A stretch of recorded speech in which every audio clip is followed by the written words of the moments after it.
నేస్తాలైన శ్రీరుద్ర వారి మట్టి గణేశ విగ్రహాలు ఇప్పుడు అన్ని రత్నదీప్ స్టోర్స్ లో లభ్యం. త్వరపడండి. నమస్తే, వెల్కమ్ టు సుమన్ టీవీ. నేను మీ సాయి. ఆంధ్రప్రదేశ్ వరదల ప్రభావిత ప్రాంతాల గురించి మనందరికీ తెలిసిందే. దీనికి సంబంధించి డిప్యూటీ సీఎం పవన్ కళ్యాణ్ తాజాగా సంచలన ప్రకటన చేశారు.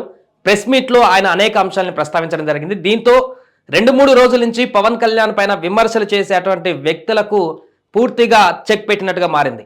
ఆయన బయటికి రావడం కాదు, బ్యాక్ ఎండ్ లో ఏం వర్క్ చేస్తారు, ఎలాంటి వర్క్ చేస్తారు, ఏం చేయబోతున్నారనే దానికి సంబంధించినటువంటి ఒక కంక్లూజన్ ఈ రోజు వచ్చినట్టు కనపడింది. సుమారుగా 20 కోట్ల రూపాయల వరకు కూడా ఆంధ్రప్రదేశ్ వరద బాధితులకి సాయంగా ఆయనతో పాటుగా వెనుకన్నటువంటి టీం అంతా కూడా ప్రకటించడం జరిగింది.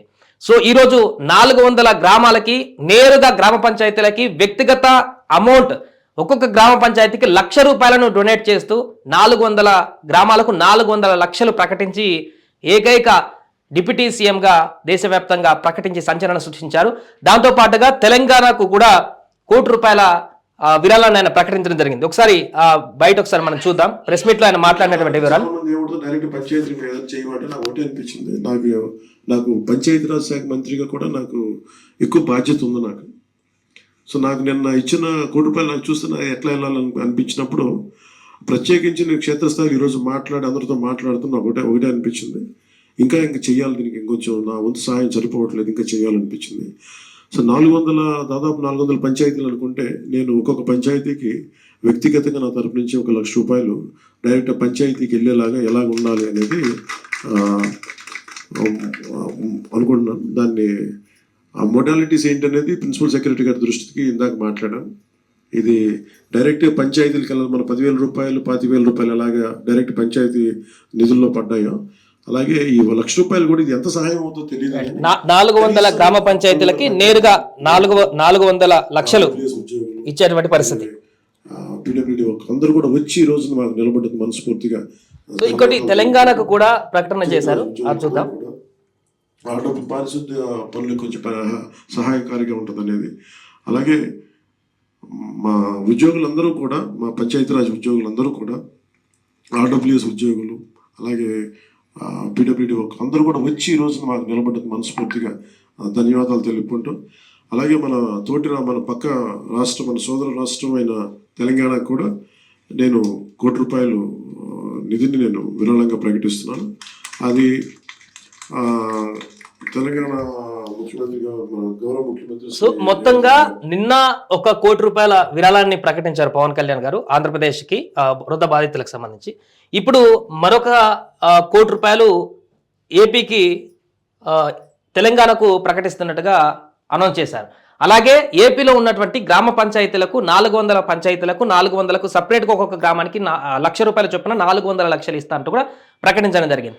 దాంతో పాటుగా పవన్ కళ్యాణ్ గారు వెనుకున్నటువంటి డిపార్ట్మెంట్స్, పంచాయతీరాజ్ సంబంధించినటువంటి శాఖ పంచాయతీరాజ్ జేఏసీ డిపార్ట్మెంట్ నుంచి ₹14 కోట్ల వాళ్ళు ఒకరోజు వేతనాన్ని వాళ్ళు డొనేషన్ చేశారు. ఇదే ప్రెస్ మీట్ లో పంచాయతీరాజ్ శాఖకు సంబంధించి. అలాగే పంచాయతీరాజ్ ఇంజనీరింగ్ విభాగానికి సంబంధించినటువంటి పెద్దలు ఆ డిపార్ట్మెంట్ నుంచి ₹75 లక్షల విరాళాన్ని ప్రకటించడం జరిగింది.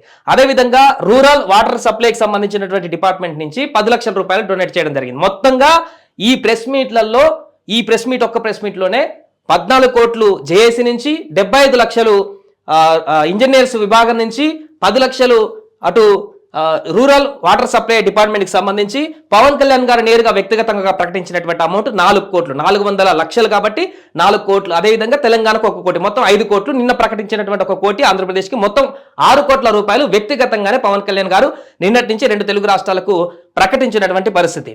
సో మొత్తంగా ఓవరాల్ గా పంచాయతీరాజ్ శాఖ మంత్రిగా ఉన్నటువంటి ఆయన శాఖకు సంబంధించినటువంటి తీసుకొచ్చినటువంటి విరాళాలు అక్షరాలుగా ₹20 కోట్ల.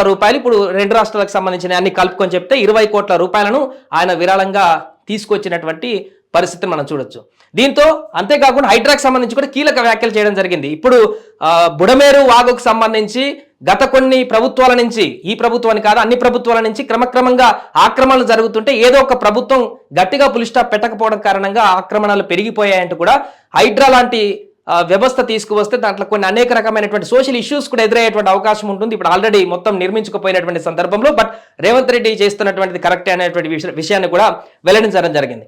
సో ఈ ఒక్క ప్రెస్ మీట్ తోటి 2 రోజుల నుంచి ఎప్పుడు విమర్శిద్దామా ఈ ఆపత్కాల పరిస్థితుల్లో చాలా మంది తిండి లేక రోడ్ల మీదకి వచ్చి ఈ రకమైనటువంటి పరిస్థితులు ఉన్నప్పుడు రాజకీయంగా దీన్ని మలుచుకునేటువంటి ప్రయత్నం చేద్దాం అనుకున్న ఎవరైతే ఉన్నారో వాళ్ళందరికీ ఇది చంపపెట్టని చెప్పవచ్చు.